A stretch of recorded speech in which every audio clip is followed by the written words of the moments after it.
Well, I give you just a brief introduction on WWEA, who we are. We are, many of you will know, we are a global umbrella organization with the headquarters in Bonn, here in Bonn. I'm actually at the office at the moment, although most of my colleagues are in home office.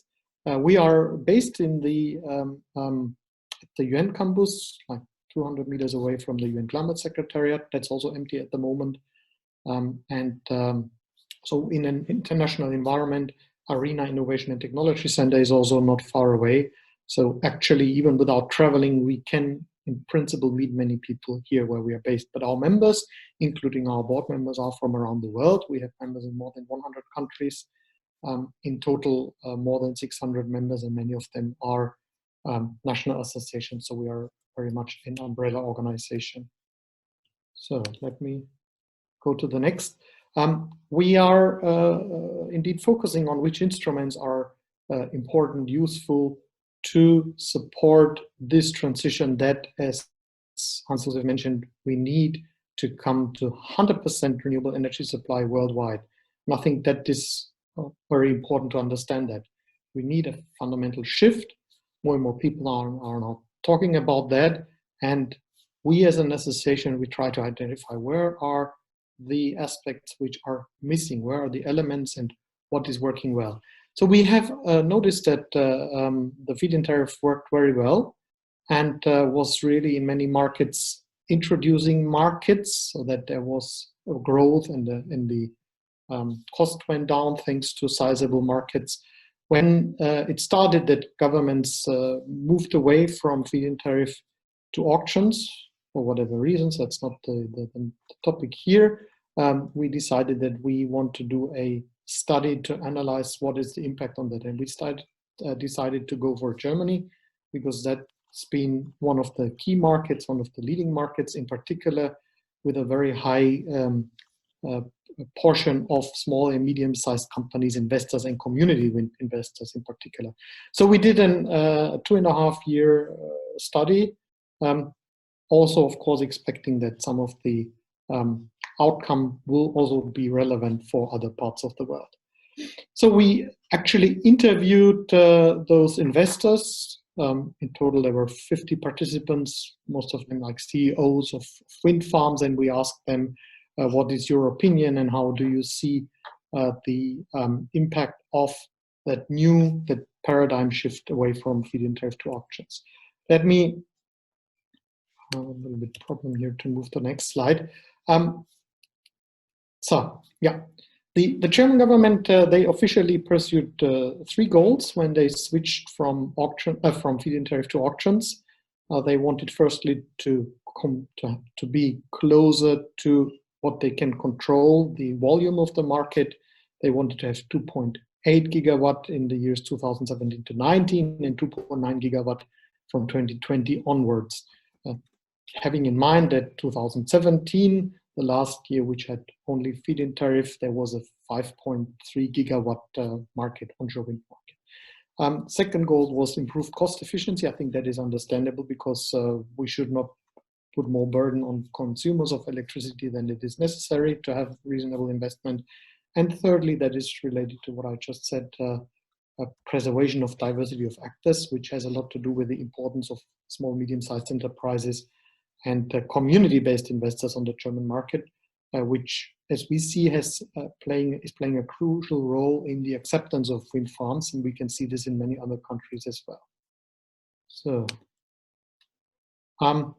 there were for that reason, some privileges given to community projects, extended implementation period, permission had to be given or had to be submitted only after a successful bid, less financial security had to be provided with the bid, and in case of a successful participation, the successful community project had been awarded with the highest awarded bid price. So there was financially also privilege.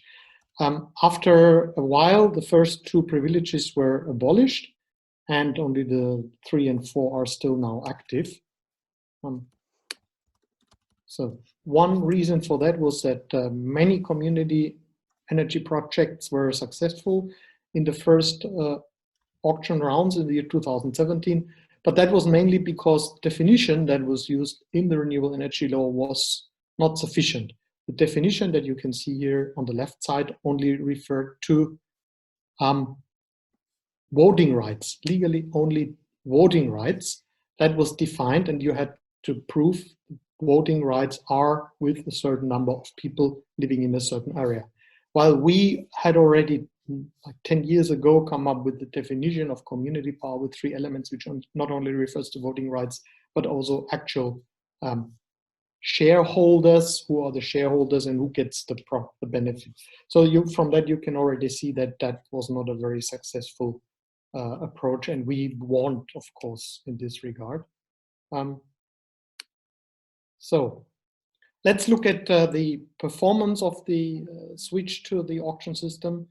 Compliance with installation targets, that we can clearly see failed because the German market collapsed. Last year, 2019, was the first year where only projects which had gone through the auction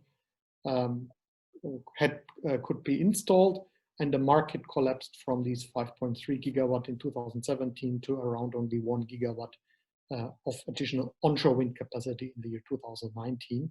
Prospects are not so bright because all the auction rounds have been undersubscribed, in average 75% of awarded volume, but that mainly comes from the first year where there were these community energy projects. Most of them will probably not be built. So in the year 2018, the awarded volume was only 50%, and last year 56%. So the next goal was efficiency, and that also you can see here the top line, which starts with the feed-in tariff guaranteed by law, which ended in 2018 with 6.97 cents per kilowatt hour. Actually, the top line, the red line, is the one which would be equivalent to that, because the remuneration still depends also after the auction on the quality of the site.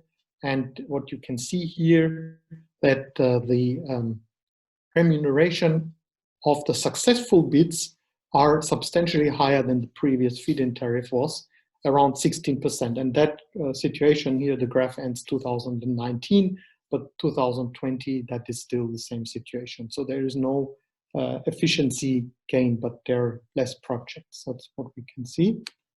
The diversity of actors, also a clear fail. The community energy share was an explicit goal of the government, oscillated between 99% and 0%. From that, you can already see something must be wrong.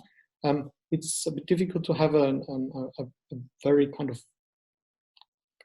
quantitative assumption or assessment, but what we see here is that the number of new energy cooperatives decreased from, that's new created cooperatives, from 167 in 2011 to only 14 in 2018. And also in terms of geographic diversity, most of the projects are in 5 states: Brandenburg, Niedersachsen, Nordrhein-Westfalen, Mecklenburg-Vorpommern, Schleswig-Holstein. That's almost 3/4, while some of the even big states, in particular in the south, they got only 7.6% of the projects. That was also not intended, but you can see really a big problem. So we came up with recommendations out of that after discussing with those people that we interviewed, the CEOs of the companies that invested. And I think I will not now read through all of them, but what we find really important, and I think this is also something general that we discussed also with our international networks, is it is crucial to have a clear commitment for a full transition to renewable energy, so that there is investors' confidence that the people throughout the country know that when they invest, that they can expect that their investment will pay back and that they can sell the electricity. Community energy certainly has to play an important role, and there has to be special consideration. German case is not a good example. From 2017 onwards, before it certainly was. Very important is that there is a need to have a non-discriminatory remuneration system that allows small investors to take part. And auctions have the problem that the small investors actually, in particular the community energy, but also all types of small, medium-sized enterprises, they have a problem with the auction risk. You see, the outcome is not cheaper, but for, let's say, a community, a village that wants to build a wind farm, they do not have several projects, and they cannot afford to invest $500,000 in preparing, developing a project, and then just see whether they get a project, a remuneration contract or not. Bureaucratic barriers are, of course, also an important role. We need to have some priorities, some privileges for renewable energy, for wind farm in particular. And I expect that also 34K will speak about the European level, where the prosumer model now plays a more important role. So self-consumption of energy should be something that we should look into. And also we should look how we can build the system on a subsidiarity principle, so that local actors have kind of the priority, and then also collaboration between those actors. And of course, there's also some technically make some sense to support collaboration on national and also regional and supranational level. The policies that we find important are certainly those that are inclusive. We need to have as many investors as possible. We need to have as many citizens involved in participating. It needs to be participation. And we see a problem here coming indeed from auctions and quota systems. And the German case is really dramatic because the market has collapsed and all the supply chain is now collapsing as well. That is necessary to have the broad acceptance and support that we need.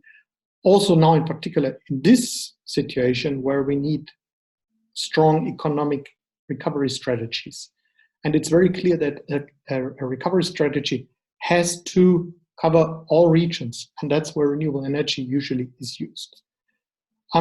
Let me say that we know feed-in tariffs are under strong pressure. They've been very successful.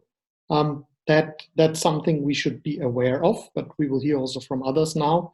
One aspect that I look forward to, in particular hearing from Hans-Josef Fell, is how can we manage in the long term to integrate the different renewable energy technologies, also integrate other sectors, not only power, but there's heating, cooling sector, transportation, etc. With this, I come to the end of my presentation.